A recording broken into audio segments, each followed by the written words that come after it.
അങ്ങനെ അവസാനം നമ്മൾ ദുബായില് സൈബർ ട്രക്ക് കണ്ടുപിടിച്ചു കേട്ടാ. ഇന്നലെ നമ്മുടെ വീഡിയോയ്ക്ക് വന്നൊരു കമന്റ് ഞാൻ ശ്രദ്ധിച്ചിട്ടുണ്ടായിരുന്നു കേട്ടാ. ഞാൻ ഗേൾസിന്റെ കമന്റിന് മാത്രമേ ലൈക്ക് അടിക്കുള്ളൂ എന്ന് പറഞ്ഞിട്ട്. സംഭവം ചിലപ്പോൾ ശരിയായിരിക്കും കേട്ടാ. ഗേൾസിന്റെ കമന്റ് ഒക്കെ ലൈക്ക് അടിച്ചാലും ചില ഗേൾസ് പറയുന്ന കാര്യങ്ങളൊന്നും ഫുൾ ആയിട്ട് വിശ്വസിക്കാൻ പറ്റില്ല എന്ന് ഞാൻ ഇന്നലെ കൂടി പഠിച്ചല്ലോ കേട്ടാ. എന്നിട്ട് ഞാൻ നേരെ പോയിട്ട് മീൻ വറുത്ത് കൂട്ടി ചോറുണ്ടിട്ട് നേരെ പള്ളിയിലേക്ക് കുർബാനയ്ക്ക് പോയിട്ടാ. അതിനുശേഷം ഞാൻ പോയത് മാൾ ഓഫ് എമിറേറ്റ്സിലേക്കാ. എന്താ കാരണം എന്ന് വെച്ച് കഴിഞ്ഞിട്ടുണ്ടെങ്കിൽ അവിടെ സൈബർ ട്രക്ക് ഉണ്ടെന്ന് കഴിഞ്ഞ വീഡിയോന്റെ താഴെ കുറെ കടികൾ കമന്റ് ഇട്ടുണ്ടായിരുന്നു കേട്ടാ. എന്നിട്ട് മാൾ ഓഫ് എമിറേറ്റ്സ് എത്തിയിട്ട് അധികം അന്വേഷിക്കേണ്ടി ഒന്നും വന്നില്ല കേട്ടാ. എനിക്ക് കയറി ചെല്ലുമ്പോ തന്നെ ട്രക്ക് അവിടെ കിടക്കണ്ടായിരുന്നു കേട്ടാ.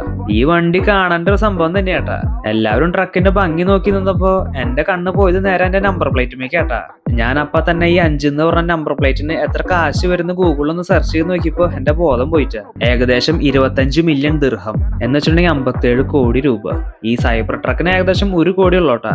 1 കോടിയുടെ വണ്ടിക്ക് 57 കോടിയുടെ നമ്പർ പ്ലേറ്റ്. ഇവർക്ക് ഭ്രാന്ത് തന്നെയാട്ടാ.